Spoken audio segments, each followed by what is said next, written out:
So, once again, I'm doing another haul in about a month. This never happens. But of course, the vinyl revival is going on, and all sorts of other stuff's going on at the moment. So, of course, let's get to that. So, let's start with books first. Yes, I'm still old-fashioned. I read hardback books. So, I'm just going to start with this one. The King Chronicles Brooklyn House. Let me see if I can get it there. Brooklyn House Magician's Manual. It's another one of those King Chronicles books. Most people didn't like them. Moving on. Here's one of the Rick Riordan Presents books. Storm Runner. It's one of those Riordan Presents, so it's going to be pretty good, I'm sure. Careful not to show you any price tags. Except that one. This is a book on the missions to the moon, or to the moon landings. Stories of the moon landings. And, yeah. Here, I'll open up to a page, see if I can show you something. Apparently you can augment this with something. Nice photo there. Let me see if I can find something interesting. Okay, here we go. Here's one. Preparing for the big one. One of the pre-test launches for the moon landing. And there's Neil Armstrong famously on the moon there.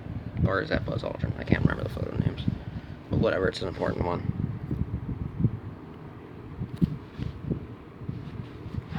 Yeah, there's an app, I believe. Let me see if I read this right.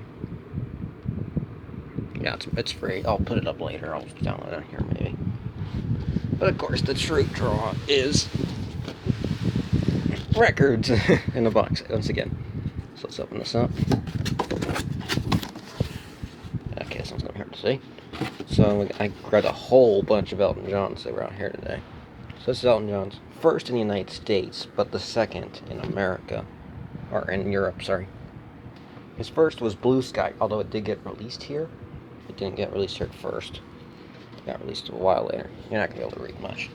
We're in the dark badly. Maybe I'll just make another video where I'm in the light later. So let's take a quick look at the disc. Ooh, discs on my part. I need to watch my folders here.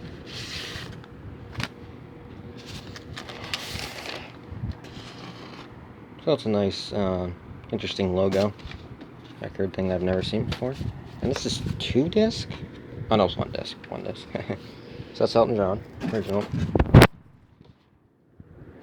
Elton John's first live. Basically, it's an outline of him live, so you can understand.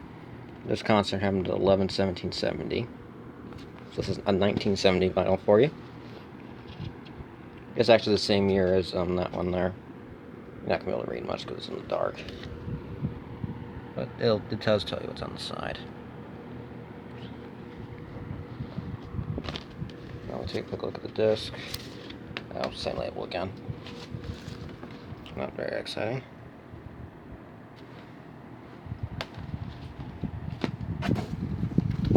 Next up, we got Madman Across the Water. This album is famous for having Tiny Dancer on it. It's on side 1. You can see it. Lyrics, looks like. Some photos. Oh, there it is.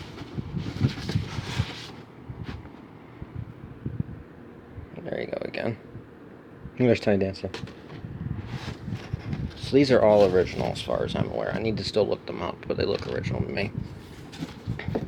Then we got Caribou. This one is a 1974? Yeah, 1974.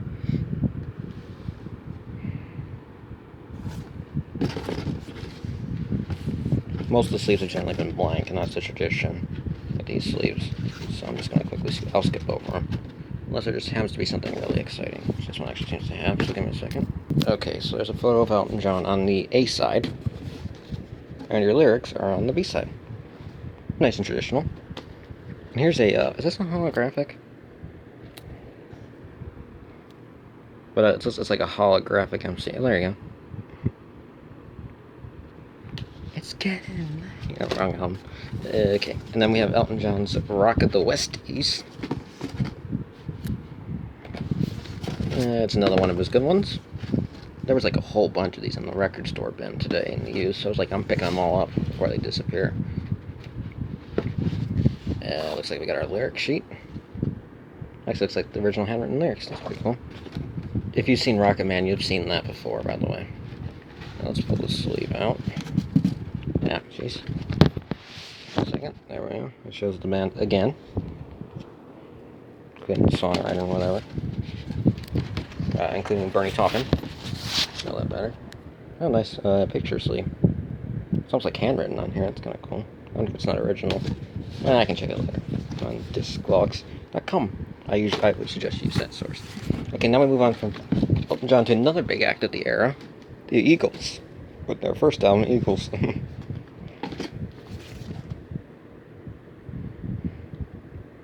Nice and classic. This is actually before they had Joe Walsh and a few other people in. This album was kind of famous for being actually not recorded in California. This was actually recorded in London, actually. And how ironic, because they're the sound of the London, they're the sound of the California. Don't let the sound of yours drive. Sorry. And then we have another album by them, Desperado, maybe. They put these on dark, and I'm in a darker room, and I'm not turning the light on. And yes, I am not filming in my normal room right now. It is way too hot. Oh, it's just a black sleeve, and I'll save you some time just by showing you this one here. You might know these songs. They're very, very popular. Then we got the Eagles on the Border.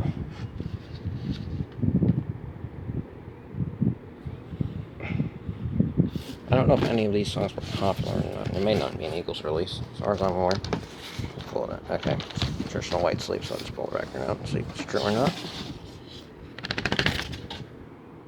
Okay, looking at it, looks like a traditional Eagles release. You may know these songs, it's just I'm just not paying attention.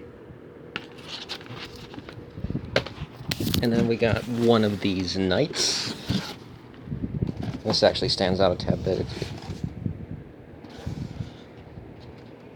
Sorry, I'm not showing you everything because I'm running out of video time already. And I'm not in very good lighting conditions. So once again, I'll do another one of the another Asylum record. Oops, let's just put it back in the box. I'll carefully put it back together in a minute. Sorry, I didn't show you this, but I'll show you it again later. And then here is the 1977 or 76, sorry, 76 classic, Hotel California. This is worth showing, by the way, because I love Hotel California as a song. And the album's amazing. You're not going to be able to see much, I'm sorry about it. Let me just show you the sleeve. Ooh, nice different one here. Asylum, okay, they changed their look, probably.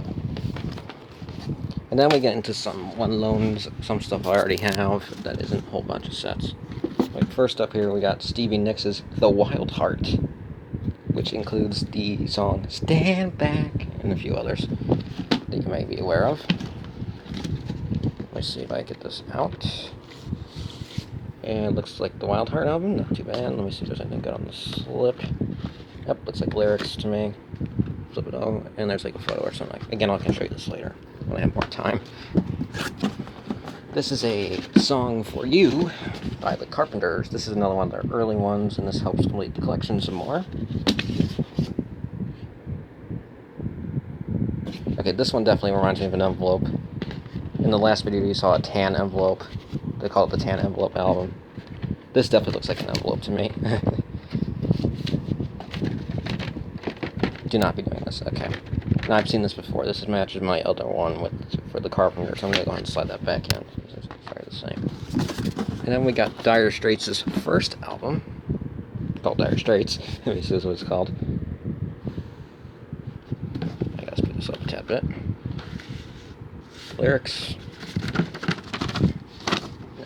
Oops, I got the lyrics with it. Let's be careful right now. And it looks like a Warner Brothers album. Looks like my Time one. We got Foreigner's Head Games, their third album.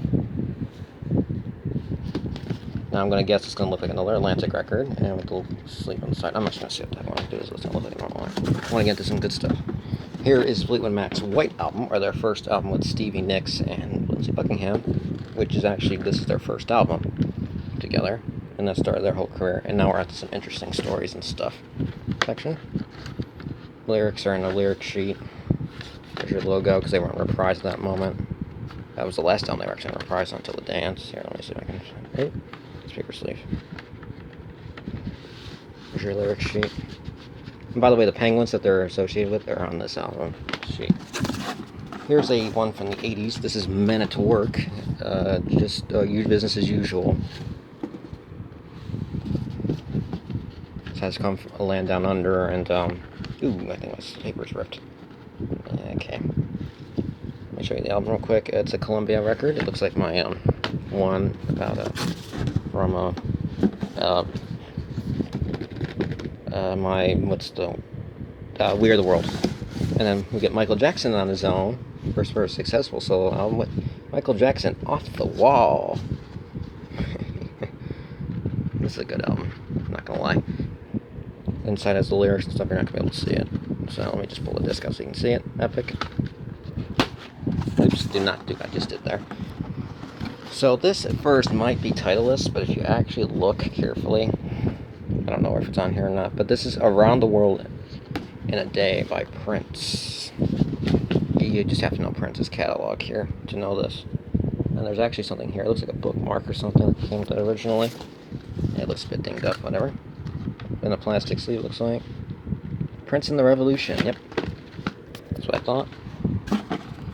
And I do have appreciation for oldies goldies, so I'm gonna I got My Way by Frank Sinatra. Let me see if I can put it in light here so you can see a little better. Alright. This man recorded forever. He had a very respectful career. Very, very long, storied career. This is probably reprised, yeah, because this is actually a label he founded. That's why he's actually back here in this list. Okay, now we get to go to the 1960s with the Beatles' Abbey Road, one of their most iconic albums, with songs like Come Together and a few others. Now, they had a specific look for their record label, Apple Records. Or, okay, that's the Capitol. Is that on the other side? Oh, no. Just be a Capitol. Well, Capitol, they released it here. And then, here's an interesting story. One. This album has slight bit of value. This is, Pink Floyd's, and actually this looks much better without the light, because now you see how bad it looks. This is Pink Floyd's Dark Side of the Moon. And there's a huge story to this album that makes it worth money. Crazy amount. I'm not gonna lie, and there's lyrics here you can't see. Now, I'm gonna show you the reason why it's worth it. Just this alone. The label. What happens is there's an extreme variation of this label, and I have it. This is the label that you should be looking for, if I understand this, and I'm actually going to look this up. This triangle label is a very worthwhile one alone. However, my copy's condition is not great at all, so it's not worth much. However, it is a warning sign to you to look at your record bin, look at your record collections, see if you have one of these. This album sold a lot, and they didn't make many of these. Now, that you have made reproductions, I need to check to make sure this isn't a reproduction. The date looks right. The record looks right to me. I need to check the number. I need to check the actual manufacturer date, stuff like that, to make sure it's true or not. But, yeah, so what I'll do is I'll make another one of those, like, 3-part videos where I show you things more in detail, because I kind of went over them in a hurry. But, thank you for watching, and see you soon. And boy, is it hot out.